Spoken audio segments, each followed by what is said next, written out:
Hi, welcome to another Power Blast podcast.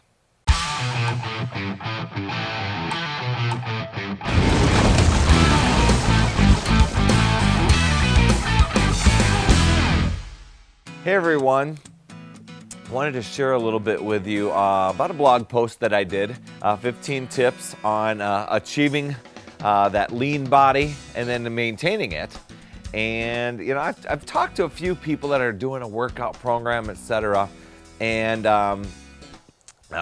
doing all these exercises and workouts and really getting into it and doing well, but they end up like frustrated and they're going, man, I'm still, I'm not losing that little bit. And really, in my experience, about 30% of the equation, I usually say half, but really a little bit more of the equation, about 70% of the time, it's the food that we eat. And Tony Horton, he says, great abs are made in the kitchen, and he's so right. And you really got to get in there and clean things up and watch portion sizes, etc. So I actually printed off some of those tips I want to share with you on the podcast. You can actually go to putyourselffirst.com and read the full blog post there if you want all the ideas. But as people have gone through and have gotten themselves, they go through their kitchen. You can go through and actually totally retool their kitchen. I've seen some people just actually go in and just they're all in. They clean out all the garbage and they get all the great stuff in there. And if that is something that you can sustain, very, very cool. Your results are going to be off the hook because you'll just get that much more, oomph from your workouts and achieve that lean body and probably achieve them a lot faster. Most people, however, need to find that you need to find that sustainable, to make it sustainable, you've got to form these lifestyle habits to make it truly yours and to work for you. And so I'm going to share some of the things that I've done over the years, as I've gone through. If you are doing one of the amazing fitness programs that we do,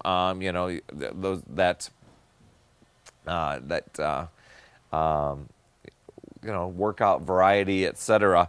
But using the meal planner, and I've done this before where I've actually just gone through and just used the nutrition guides with the workout programs. They're designed to complement and work with that workout system, and they have a lot of experts that go in and actually create those. They aren't just throwing them out there for no good reason. Take those to heart and really work on trying to get the most of your workout program. But one of the big things, eating breakfast is one of those things. I know I want to say it's a no-brainer, but it really surprises me how many people don't start their day with the proper fuel in their body, and then they gorge it at lunch. Of course, duh, you're going to be hungry, and you need that energy to sustain throughout the day. Eating a meal or snack, like about every 3 hours. Actually, I pretty much set my agenda by that time, 2.5, 3 hours, somewhere in there. Sometimes it goes to 4, but try to ballpark it. And each night, trying your best to not eat and make anything the last food that you have 3 hours before you go to bed. So sometimes that varies, I'm sure. But if it's a 10 o'clock bedtime, make sure you're not eating after 7, especially if you're doing a fitness program. You really want to stick to that. I mean, you want to get the results, right? And as I'm talking to people, the people that are getting the results, that's what they're doing. They're actually sticking to the plan. Another thing that's worked for me, and I think I've alluded to this in the past, is to prepare snacks. Actually take your own food to work with you instead of buying fast food or hitting the vending machine.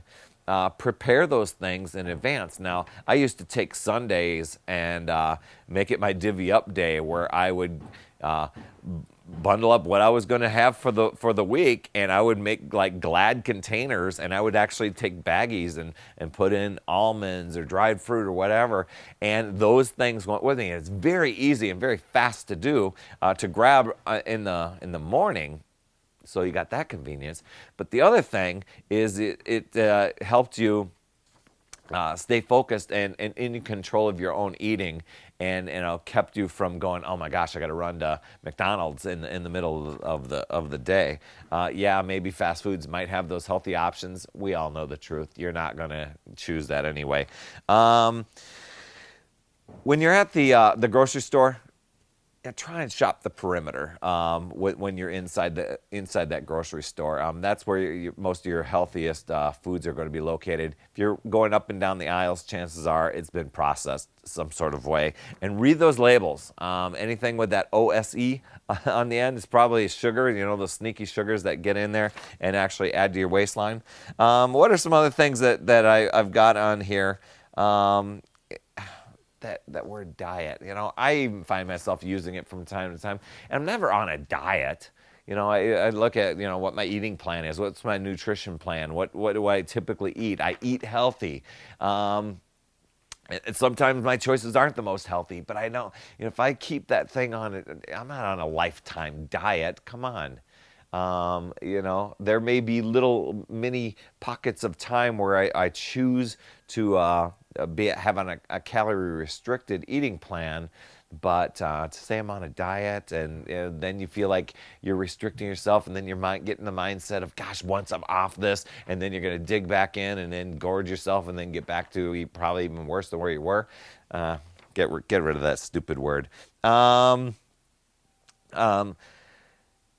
Another nice thing for some people that really struggle getting the garbage out of the house is really if you can actually stop one unhealthy eating habit each week. Kind of make it a process. That's what I found over the years. It's actually, this ends up being more of a process than anything. So if you're looking to do that, you're going to feel healthier, better, more energetic. It kind of gives you a way to monitor that thing. So maybe week 1 you're phasing out soda. Maybe week 2, maybe it's whole milk, switching over to skim milk. Maybe week 3 is getting rid of the chips and the sugars and all that stuff in there. Support from family and friends, and even through the community. That's Team Beachbody community. If you're doing one of those workouts there, that's something that's really helped me along, and I see it helping so many more people. There's a lot of other things. I've shared some other things on what to do when you're dining out, and getting together with friends and family, and if you could actually take those and surround your events around an activity as opposed to around food. So many of us do that food thing. It's like, oh, we've got to, when are we going to have dinner? When are we going to have lunch? And our family is notorious for that. And it's just, fortunately over the years, when we focus around food, we're making good, healthy options, but it wasn't that way for a long time. And everybody's got to be on board for that. So that makes it a little bit easier. Ditching the guilt. Sometimes we go off track, and you might beat yourself up for a little bit, but get over it, get back on it. Don't take a look at it and say, oh my gosh, I've totally derailed everything, and give up. I mean, come on, take control. You're the one that has the control to do these things.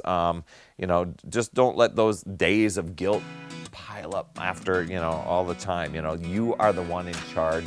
And so that's just 15 tips. I've got more, obviously I do these podcasts, and I hope you find some value out of them. But, I think there are just so many benefits to being lean. It could be the six-pack that people are going for, but that's kind of the holy grail of stuff. There's so many other benefits to just having a lean, healthy body. So anyway, that's all I have to share for this week. Remember, it's never too late. We'll see you next week.